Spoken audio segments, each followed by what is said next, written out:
What keeps us healthy and happy as we go through life? If you were to invest today in your future best self, where would you put your time and energy? A recent survey asked millennials about their most important life goals, and over 80% said a major goal was to get rich. More than half said another major goal was to become famous. We are constantly told to push harder, work longer, and achieve more. We are given the impression that these are the things we need to chase in order to live a good life. But what if that's wrong? What if the true key to happiness has been right in front of us all along, and we've simply ignored it? The problem is that it's almost impossible to get a full picture of an entire human life, the choices people make and how those choices play out over decades.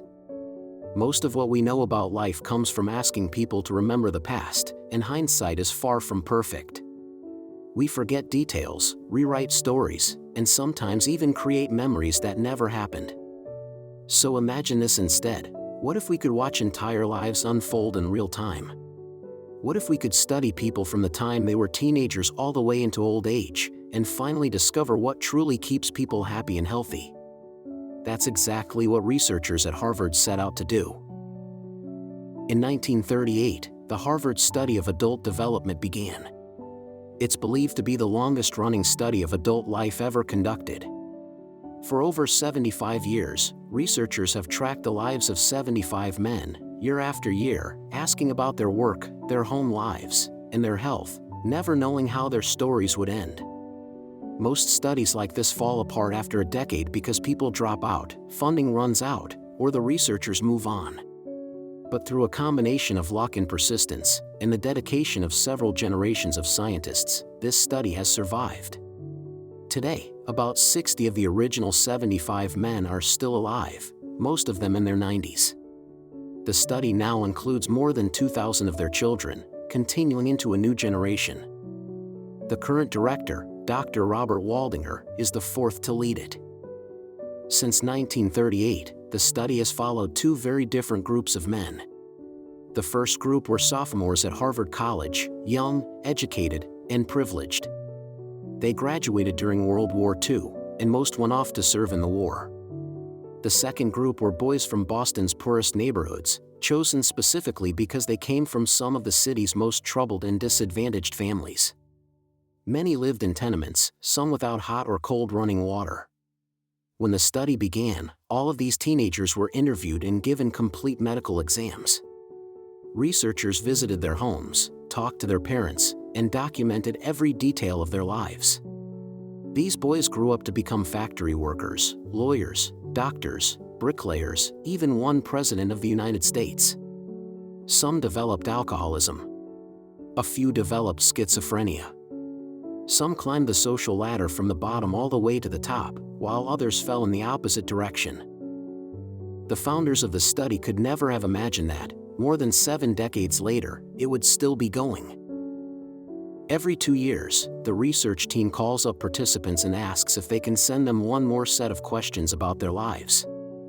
Many of the men from inner-city Boston laugh and ask, "Why do you keep studying me? My life isn't that interesting." The Harvard men never ask that question. To get the clearest picture possible, the researchers don't just rely on surveys. They visit participants in their living rooms, collect their medical records from doctors, draw their blood, scan their brains, and even talk to their children. They videotape them discussing their deepest concerns with their spouses. And when, about a decade ago, the wives were finally asked to join the study, many of them said, "You know, it's about time." After decades of observation and tens of thousands of pages of data, one message emerged, clear and undeniable.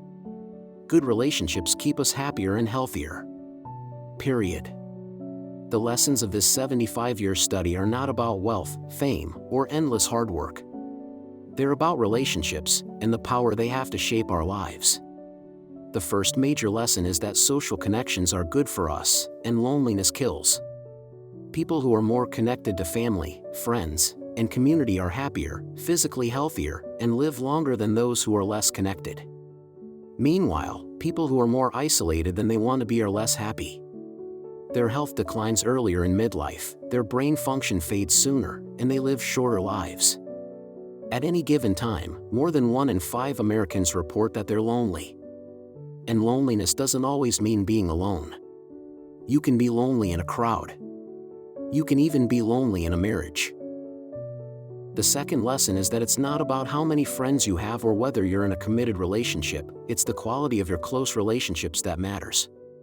High-conflict marriages without affection are terrible for health, perhaps even worse than getting divorced. But living in the warmth of good, supportive relationships is protective. When researchers looked back at participants in midlife, they discovered something surprising. It wasn't cholesterol levels at age 50 that predicted who would grow into a happy, healthy 80-year-old. It was relationship satisfaction. Those who were most satisfied in their relationships at 50 were the healthiest at 80. Good relationships don't just protect us from emotional pain, they buffer us from the physical challenges of aging.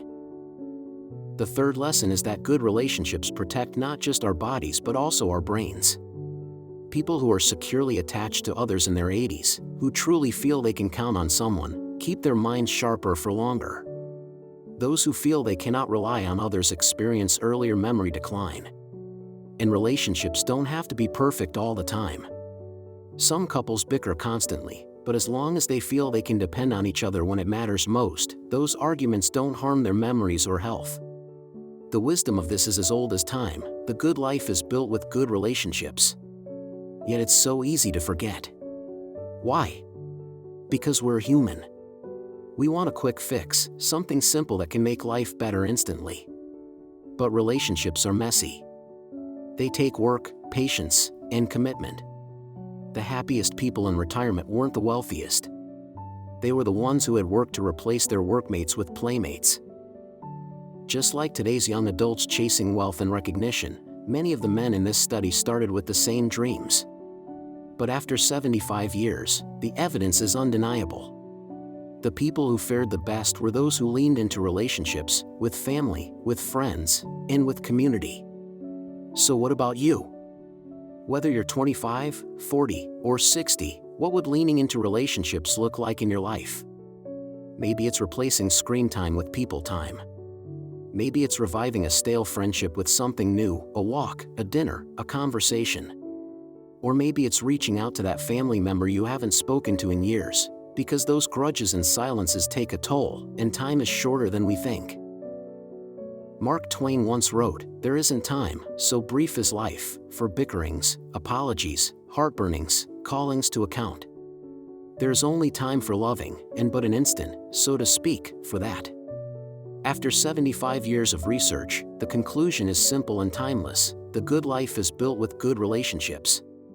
That is what truly keeps us happy and healthy, through every stage of life.